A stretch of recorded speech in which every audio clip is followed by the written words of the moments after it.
I showed up to my family's holiday brunch with my kids. My dad smirked. "Your presence always makes things harder. You should leave." My sister laughed. My kids asked, "Why didn't Grandpa want us?" I just replied, "Let's go home," and we drove away. An hour later, my mom called, "Why is the bank card locked? We can't even pay the brunch tab." I ignored them until they went crazy, and they finally made me angry enough to do something about it. Really do something.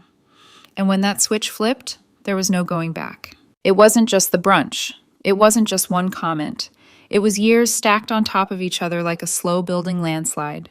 And that morning, it finally collapsed. I used to think I had to keep the peace because I was the broken one, the single mom, the one whose husband traded in our family for a shiny new one across town. I thought being quiet meant being strong, that if I just swallowed the bitterness long enough, they'd eventually respect me again. I was wrong. The holiday brunch was supposed to be something nice, something for the kids. I told them we were going to see Grandma and Grandpa, their aunts, everyone.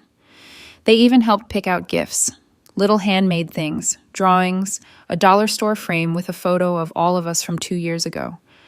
My daughter wanted to give it to my mom. When we walked in, the entire table went silent. My dad didn't even try to hide the smirk. "Your presence always makes things harder. You should leave." Katie laughed like it was some dark inside joke. Amanda rolled her eyes like she was already annoyed. I hadn't stormed out yet. And my kids, they just froze, still holding their tiny gifts like they'd done something wrong. Then came the question, why didn't Grandpa want us? It gutted me more than anything my parents had ever said, and they'd said a lot. But this was the moment I realized they didn't care about my kids. Not really. They never did. I didn't say a word to them. I looked at my kids and said, "Let's go home." No tears, no begging, no scenes, just silence. We got back in the car, and while they played with their toys in the living room, I sat at the kitchen counter and opened the banking app. The family card, the one my parents used like a shared piggy bank, despite never asking where the money came from, was still active, still draining from my account. So I froze it. One click. I waited. About an hour later, the first call came in. My mom, then Katie, then Amanda, sent a half-panicked text to the family group chat. "Why is the card not working? We can't pay for brunch. Are you home? Can you check it?" Then came another one. "Did you mess with the bank? Was there fraud?" "No, just me." No one asked if the kids were okay. No one asked why we left. Not even my mom, who always claimed she loved them so much. The only thing that seemed to matter was the bill. That was when I knew I'd been holding up a whole house of cards, and now I was ready to knock the rest of it down. The morning after brunch, I woke up feeling lighter. Not happy, not yet, but clear. For the first time in years, I wasn't pretending. I wasn't the peacekeeper, the apologizer, the invisible wallet they tapped whenever someone else in the family made a mess. I was just done. I made pancakes for the kids. They were quiet, still unsure if they'd done something wrong. I told them we'd have our own brunch next weekend, just the three of us. Maybe we'd go to the zoo afterward. My daughter nodded. My son didn't say anything, just hugged me without asking. Then the phone rang. Katie. No apology, no explanation, no mention of what happened at brunch. "Hey, so the rent's due today, and Mom said you might be able to send it since their card's frozen for some reason." That was it, like she was ordering takeout. I didn't even argue. I just ended the call. Nothing more to say. Katie's been living in that downtown apartment for 2 years. It's too expensive, and she's been late on rent more times than I can count. Every time she ran to Mom, who then quietly texted me for a little help. I said yes every time. I justified it. I told myself Katie was younger, figuring things out, and that I was just being supportive. But what I really was stupid. I gave because I thought if I kept giving, they'd eventually respect me. Maybe even love my kids the way they deserved. That if I just filled every gap, they'd see me as something more than the family embarrassment, the single mom, the one who got left. That fantasy died yesterday. 2 hours later, my mom called. This time, her voice was soft, concerned, the tone she used when she was about to manipulate me. She asked if everything was all right, if I'd meant to accidentally freeze the card, said Katie was in a tough spot and it would mean a lot if I could cover her rent just this once. I asked her why she didn't mention what Dad said to me or the fact that the kids heard it. She paused, then changed the subject. He didn't care. Not really. I told her I wouldn't be sending anything. She started to say something else, but I hung up.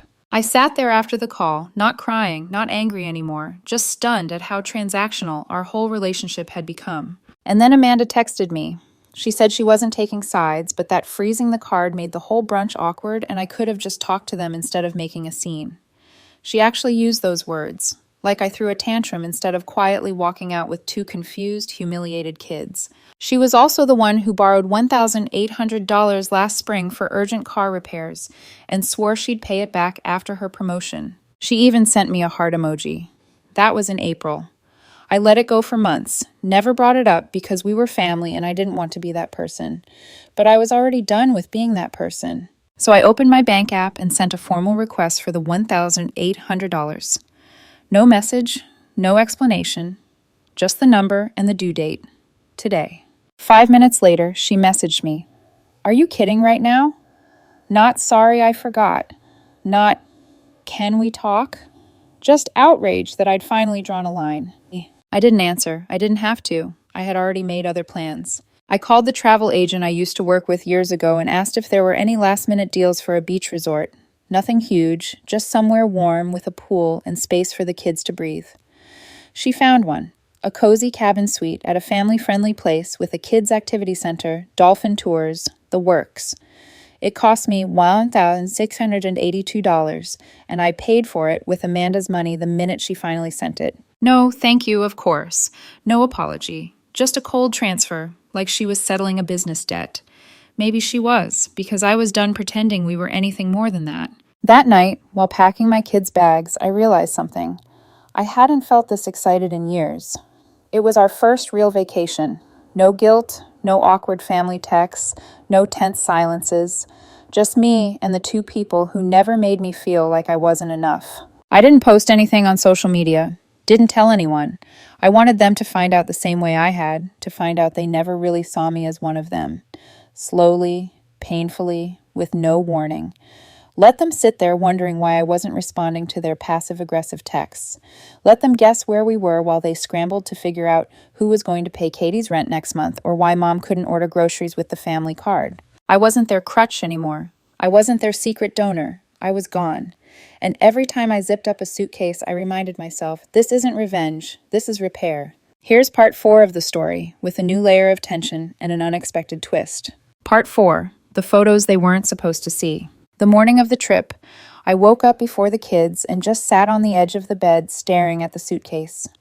I still couldn't believe I'd actually done it. Booked a vacation, cut the financial leash, taken back my peace. It felt surreal, like I was borrowing someone else's life for a few days. I left my phone on silent, stuffed in my bag. Whatever drama they were cooking up back home could wait. We landed just after noon. Warm air, palm trees, the sound of waves instead of tension. The kids ran straight to the beach like they'd been waiting their whole lives. I took a picture of them standing in the surf and smiled. Really smiled. For the first time in what felt like forever. Later that night, after the kids were asleep, I gave in and checked my phone. 12 missed calls, mostly from Mom and Amanda.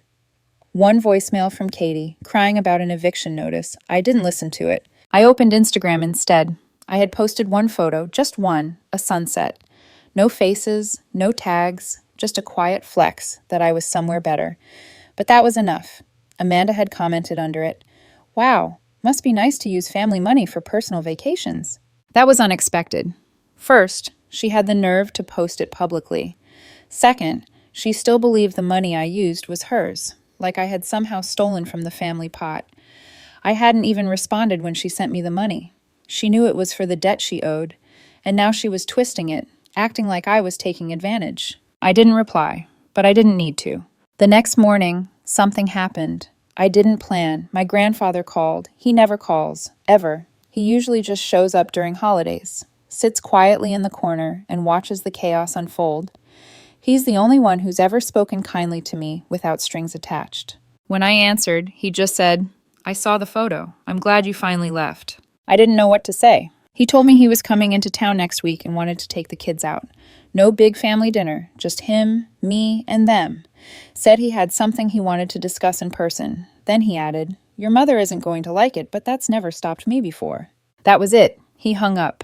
I sat there staring at the phone, trying to figure out what that meant. My grandfather didn't do drama. He didn't do sides. But something had shifted, and if he was taking a stand, it meant more was coming. I looked out at the beach and thought, maybe this trip was more than just a break. Maybe it was the beginning of the real fallout. And for once, I wasn't scared of it. We came home from the trip late Sunday night, sunburned, sandy, and glowing. The kids passed out in the back seat before we even made it onto our street.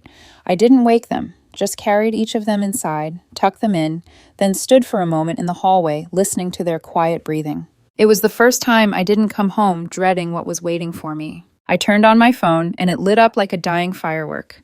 23 messages, 8 missed calls, 2 voicemails. My mother had left a long, drawn-out message that started sweet and ended bitter. Amanda had sent a string of texts alternating between pretending nothing had happened and accusing me of ruining the dynamic of the family. Katie had gone from, "Please call me," to, "I don't need your help anyway," in under an hour. Not one of them asked how the kids were. Not one of them asked if we had a good time. All they cared about was the shift, the sudden quiet vacuum where my support used to be. I ignored every message. I didn't even open the voicemails. The next morning, the doorbell rang. I checked the camera and blinked. It was my grandfather. He hadn't called. He never did. He just showed up the way he always had when he knew something was wrong, but didn't want to make a scene about it. He came in, nodded once, and sat down at the table without saying much. I made us coffee. The kids were still sleeping, and for once the house felt like a place he could breathe too. "I heard about the brunch," he said. That was all he said about it. No lecture, no advice, just acknowledgement. Then he handed me a thick manila folder.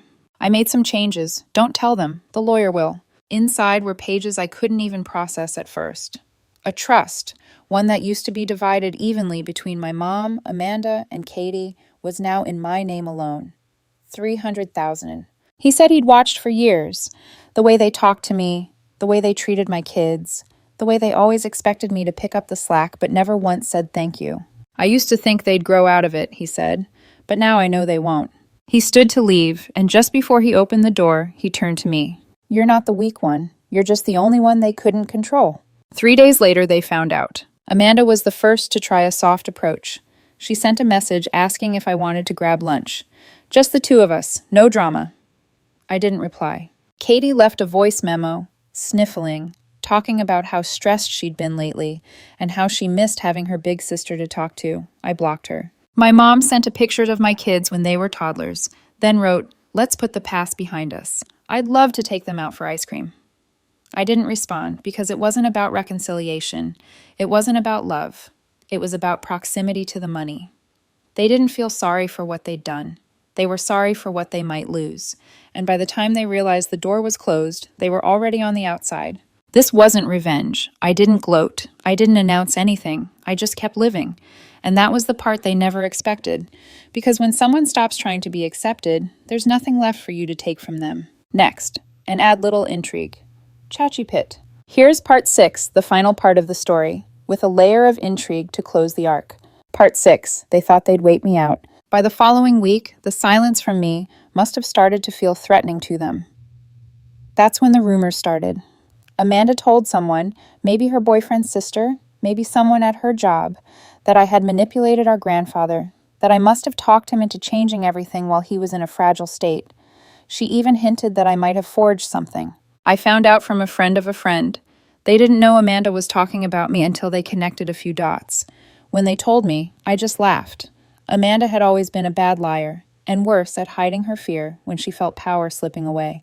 Katie followed up a day later with a long message about family being forever and how holding grudges doesn't heal wounds. She said she was willing to talk if I was ready to come back to the table. Back to the table, like I'd somehow gotten up and stormed away for no reason. Like I was the one who broke something. Then came the letter. A real letter from my mother, folded neatly, mailed to my house, written in careful script like she was applying for forgiveness on paper. She wrote that she was disappointed in how things had turned out, that she hoped I knew none of it was personal, and that she'd like to have a private meeting with me to discuss the future of the family. I didn't respond, not because I was angry, but because there was nothing to discuss. That week, I met with the lawyer my grandfather had recommended. We finalized the trust paperwork, adjusted some things, and he told me quietly that my grandfather had also named me the sole medical proxy for any future care decisions. It felt heavy. Not like a victory, more like someone finally handing me the keys to a house no one else knew how to care for. Before I left, the lawyer asked if I wanted to leave a statement for the family for when the rest of the estate was read someday. I thought about it and wrote something simple. I didn't leave the family, I just stopped standing where I wasn't welcome. A week later, my grandfather invited me and the kids to dinner. No one else was there, just us. After dessert, he handed each of them a small box. Inside were gold coins he had collected over the years, real ones. He said they were his way of saying, "Start your own stories." That's the moment I realized this wasn't the end of the story. It was the beginning of when I finally got to write on my own terms. They'll keep talking, spinning new angles, waiting for me to come crawling back. But I never left broken. I left awake. The first update: it's been 3 weeks since I walked away from them. Really walked away, not just physically, but from that desperate, aching need to be accepted by people who never planned to offer anything close to love. I've replayed every part of it in my head, not out of regret, but because it still doesn't feel real sometimes. How quickly they turned, how quiet the house is now, how calm I've become. I wasn't planning to write anything else, but I've been reading through the messages from strangers, people who said I helped them feel less alone. Some even said they found the courage to confront their own families. And that's what made me sit down to do this, because I owe all of you a thank you and maybe one last chapter. A lot's happened in these 3 weeks. The lawyer finalized everything. The trust, the changes to the estate. It's done. They were all officially notified. Amanda, Katie, my mom. I didn't need to be there for any of it. I didn't want to be. Amanda sent me a long email the day after. The tone was professional, like a legal negotiation. She said she was disappointed in how things were handled and asked if I'd be open to a conversation outside of attorneys. I didn't reply. She followed it up with a message saying she just wanted clarity about what Grandpa promised her, as if any of this was ever hers by right. Katie didn't reach out, but I know from someone who still talks to her that she's moved in with a friend after missing rent. I guess she figured Mom would cover it again. And for once, Mom couldn't. Speaking of my mother, she came to my house, parked outside for over an hour, just sat there staring at the porch, probably hoping I'd come out and play peacemaker one more time. She didn't knock. I didn't go out. I watched from behind the curtain until she left. She sent a letter this next day, a real one, mailed to my door, said she was sad, said I was being influenced and letting old wounds fester. She wrote that family is bigger than hurt and asked me to come over so we could reset. There was no apology, not for what my dad said in front of my kids, not for laughing with Katie, not for letting Amanda pretend her debt to me never existed, just more careful wording designed to protect herself. I shredded the letter without reading it again. My grandfather's kept his word. We've had dinner together twice a week. He's teaching my son how to carve little wooden puzzles, and my daughter calls him her beach trip grandpa.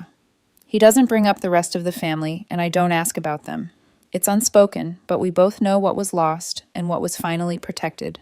As for me, I've been living real life, not survival.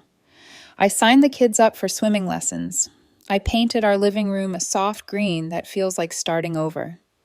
I even made plans for another trip next spring, somewhere with mountains this time. I still get moments, quiet ones late at night, when I wonder if I should feel more guilt. When I remember how, for most of my adult life, I thought keeping the peace meant letting myself be torn apart a little more every year. But then I think about the way my daughter looked at me on the beach, holding my hand and smiling like the world was wide open again. And I know I made the right choice. So, is this the end of the story? Maybe. I don't know if there will be more updates. If something happens, maybe I'll come back here, maybe not.